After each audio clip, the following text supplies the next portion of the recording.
All right, currently 2:47 p.m. Wednesday, February 25th, 2026. Ready? Deep breath.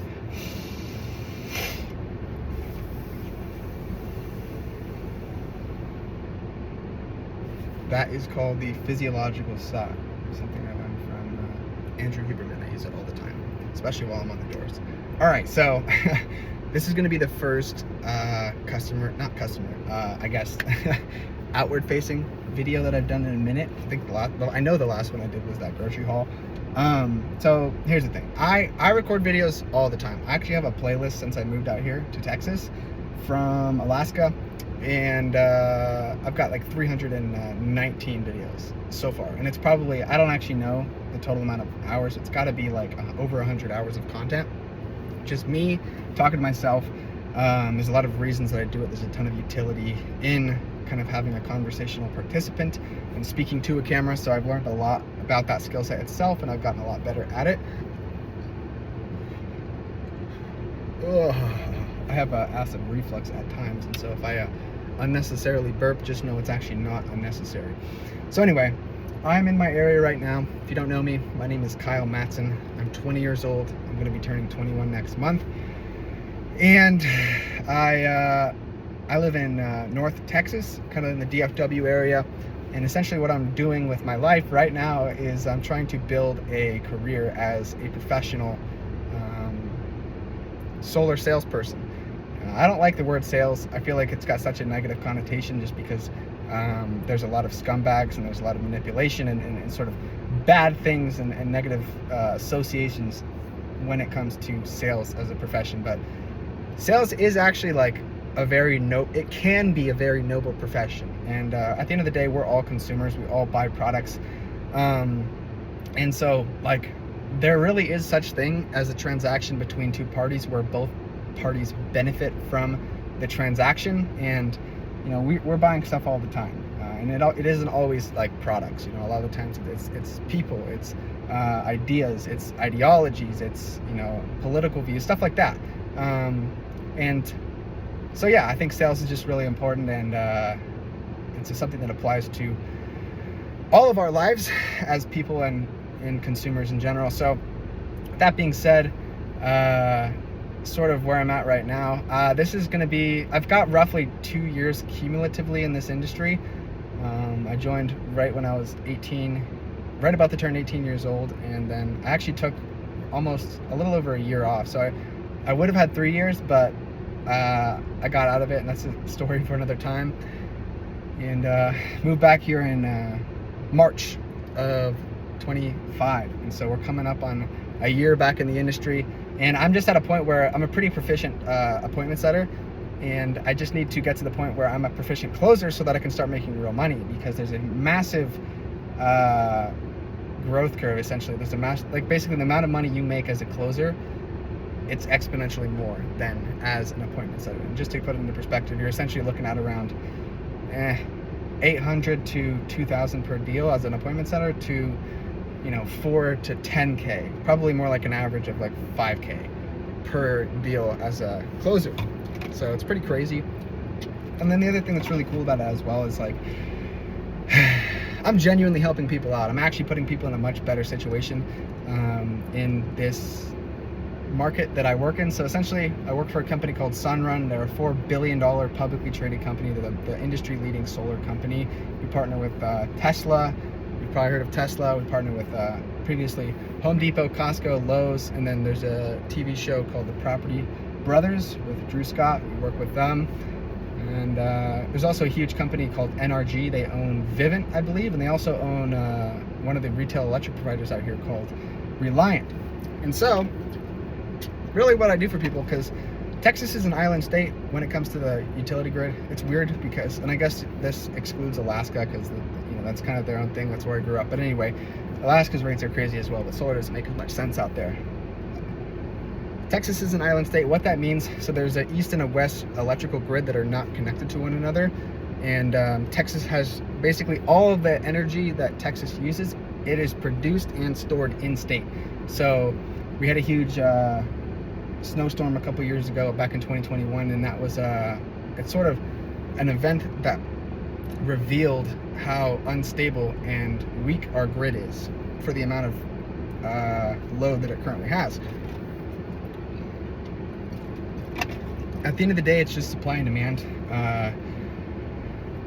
All these big tech companies are moving out of California for, I would say, kind of obvious reasons, and they're coming to Texas. So they're building a bunch of data centers out here, and then Texas last year was the largest, like the fastest growing state by sheer numbers. And so it's just supply and demand. You know, when the supply gets smaller, the demand increases, and therefore the price increases, right? There's inflation that occurs.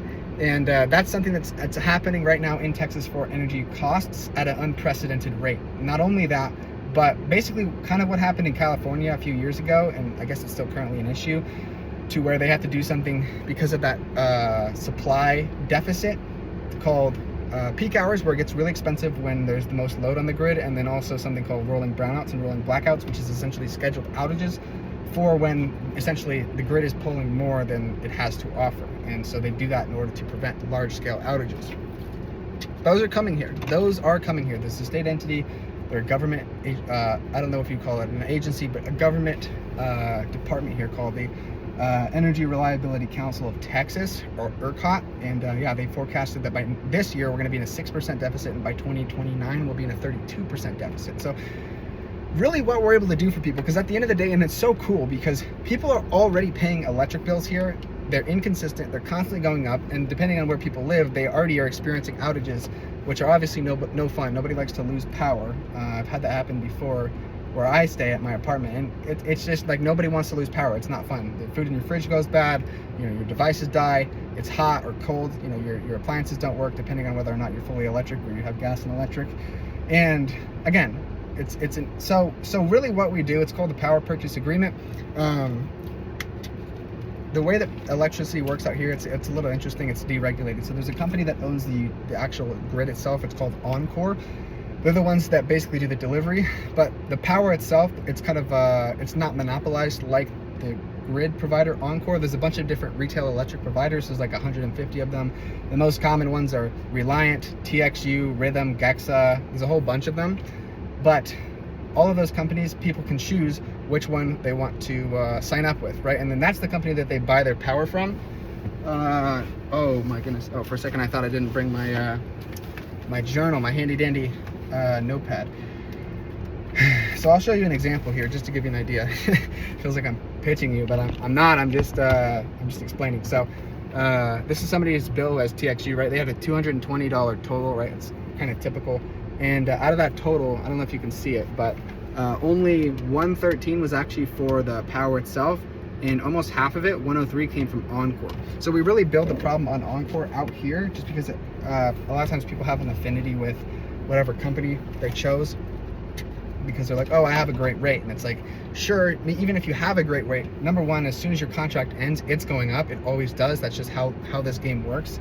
And number two, even if you have a locked-in rate, when Oncor goes and says, hey, we're increasing the rates, your energy rate, sure, that's locked in, but your energy company doesn't control the delivery fees from Oncor. And so it's a little bit more nuanced than some other markets, and homeowners don't realize that. So there's a lot of educating that has to happen on the door in a way that's not like condescending, in a way that's sort of like letting the other person save face, right? And so just to really boil it down, increased cost and unpredictable grid. So increased costs and power outages. That's really the problem that people are facing. And the product we have is really awesome, because essentially we're not selling the panels, we're not leasing them. It's called the power purchase agreement, to where just like Oncor, we maintain complete ownership over everything. We assume all the liability. There's no maintenance or anything like that, or fees or anything that the homeowner really has to do other than pay their bill and not like damage the equipment, which is gross negligence, but that's a topic for another time. And yeah, so the thing that's cool about this is they're already paying a bill. So what we can do is we just take that bill that they're already paying and we replace it for something that's lower. It's fixed as a capped rate of 2.9% increase per year, which if you compare it to what historically has happened in Texas and what's projected to happen, it's what would you say? Like pretty much 3% compared to like a 9 to 12%. It's pretty crazy. And those numbers are debatable depending on what resource you look at, but let's say a low end 9%. Still, that compounds over time exponentially. And for a lot of people, over the term of the agreement, they end up saving, like, some people can save, and this sounds crazy, but multiple six figures. There's a guy that he didn't even sign up, but he would have saved over the course of 25 years $500,000, or not $500,000, sorry, $250,000. It's insane. So we just replaced the bill they already paid for a lower bill that's locked in. It stays levelized all year round. The most it can go up is 3% per year, and full battery backup, depending on whether or not they're fully electric or gas. But we can always provide that either at the same rate, at the same cost that they're paying right now, or a little bit less if it's full backup for an electric home. But that's a topic I'll get into for another time, because it really is dependent on the house. I say all this to say that the product that I sell is truly amazing, and I'm selling it to a consumer who's in a situation to where the situation that they're currently in, the status quo, is just objectively it's a worse situation. It's just they're paying more, they have an unreliable grid. Like, it just makes sense. It literally is a no-brainer offer, and there's no risk that the homeowner assumes. Obviously, there's, like, I say that practically, not absolutely, on a philosophical lens. I know you can't say anything with absolute certainty. That's a whole, that's a whole topic I can get into at a different time. That's obviously something that a lot of people are going to hear and be like, oh, that's self-contradictory, but, like, it's a little more nuanced than that. So anyway, as far as, like, where I'm at currently, financially, I am currently sitting at around $3,000 liquid, and I have $1,000 coming in this week, but I have to get into a new place next month, and so it's going to eat up a lot of costs. So right now I'm just trying to stack bread. I'm trying to get a lot of deals as an appointment setter, and ideally stack like 20 to 30K liquid, so that I can just have it as like a little safety net, so that I can go through the learning curve of closing. And I've already done it a little, and I've closed deals and installed them before with like my previous company, but it really is a skill set that is just something that takes a lot of time and a lot of repetition. So I know how to set appointments. I'm actually pretty good at it, and what's cool for me is, like, statistically, every time that I have consistently worked in the past, I've had a surplus of money. Like, I've made more, and always the issue there is that, well, I have money, then I get complacent, and then I spend it, and then I'm broke again. So tired of being broke. I'm sick and tired of being broke. Nobody likes hurting for cash, and nobody likes stressing about bills. So that's why I'm in the profession of sales in the first place, is because it's a high leverage opportunity. You get more out for what you put in. When it comes to the uncertainty of the job, that's a huge thing, and this just goes with entrepreneurship in general. But, like, a lot of people, like, don't like the idea of commission only, because it's like, oh, well, what if it doesn't work out? What if you don't make the money? And it's like, that's very fear-based thinking. And you got to think of the alternative is you're staying stuck in a 9-to-5 job with a capped earning potential.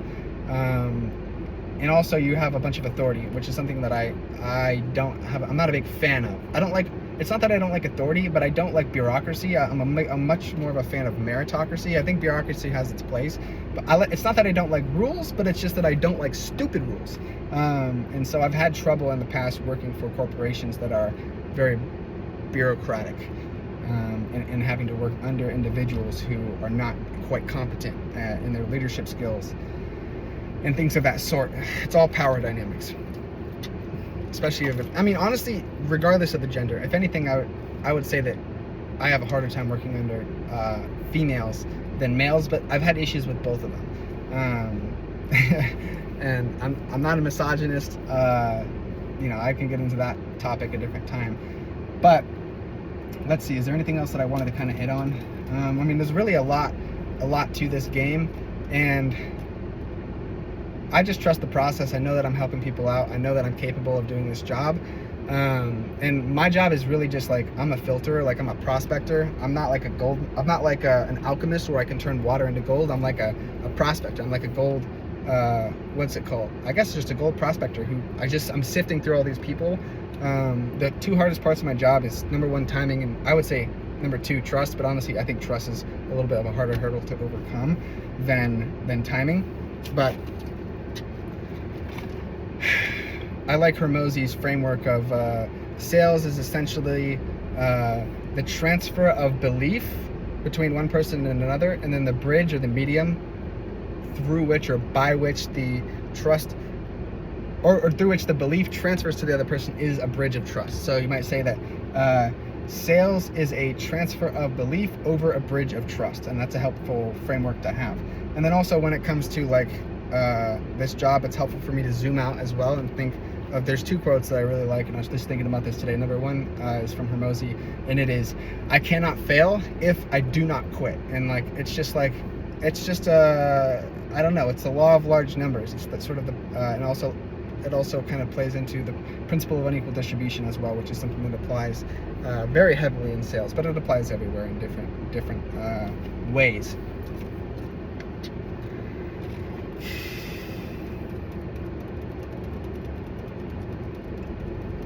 But the thing that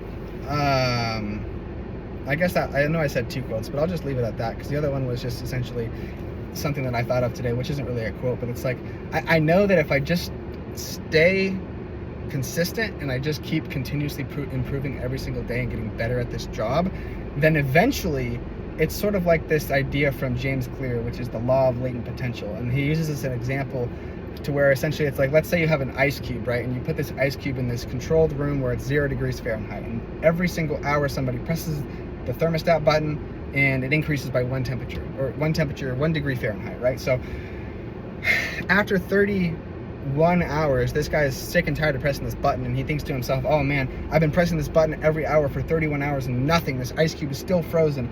And he might think that all of his previous work was in vain, but it's the law of latent potential. And so once he hits 32, it's like, all right, what the heck?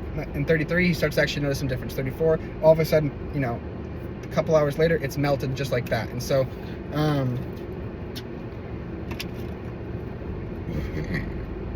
when it comes to like progression and getting better at in any domain of excellency, it's progress is never linear. It's always exponential. It's like a J curve. And when you're building a system, you might say that that system is like a skill stack, right? When you're developing a skill set to be a high-level operator in any domain, that's not linear either. It's almost like bricks, that you're just like building this bridge. So you get this brick, that brick, this brick, that brick, until eventually the bridge is complete and you have a system that works. But you have to build that bridge or that system brick by brick, day by day. So it's something that requires patience. And then also, as a Christian, ultimately, my rest is not in my ability. It's not in luck. It's in the providence of God, and it's in knowing that He will provide. God does not forsake His word and His promises. And so, yeah, I trust in the Lord. It's always worked out in the past, and I know it's going to work out in the future. So, a little bit of a lengthy, I wouldn't even say, some of my videos are over an hour long when I'm doing them by myself, but yeah, I just wanted to post that. I guess there's a lot more that I have, you know, in my mind, a lot more. I do a lot of thinking, and usually it's out loud or it's on a computer, like through the medium of typing and writing. And so, yeah, I figured, like, I've already been posting tons of videos, you know, essentially almost on a daily basis. I record them on a daily basis, and I sort of have been uploading them in batches. Once my storage on my iPhone runs out, I have 512 gigabytes. Funny enough, yesterday I uploaded all of the ones that I had from the last, like, from the beginning of February, essentially. And right, it's not even the end of the month yet. But what's crazy is after I uploaded it, it went from total usage capacity, 12 more gigabytes, so I had 500 gigabytes being used, down to 300. So that means I uploaded 200 gigabytes worth of video. So it's pretty crazy. It's insane. And so I'm really grateful for YouTube, because it's a helpful opportunity for me to have a place to store my videos.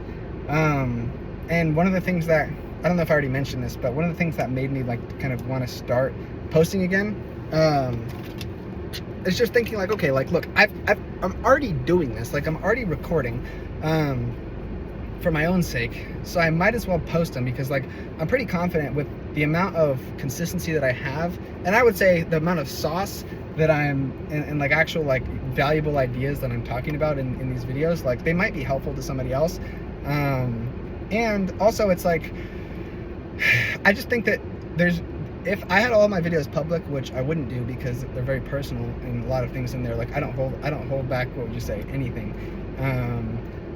But if I were to have some of those videos public, like the ones that are a little more, what would you say, outward facing, in terms of like I would be okay with people watching them, there's no way that my audience wouldn't grow. There's no way that I wouldn't have a couple of those videos pop off. And so, yeah, but I also think it's cool because I'm sort of like starting to post again at a point where, you know, I'm not like successful yet. Like, you know, I'm still in the trenches. You know, I haven't cracked the code yet. And so it's just like, that's one of the reasons I document so much, because it's like, it's going to be so cool when I do get to that point and I can look back and I can have the documentation and I can have the story.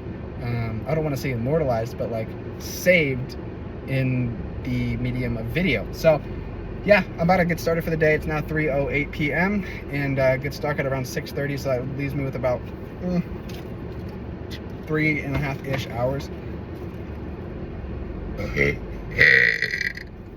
I'm in a good mood. I'm excited to go and help some people today.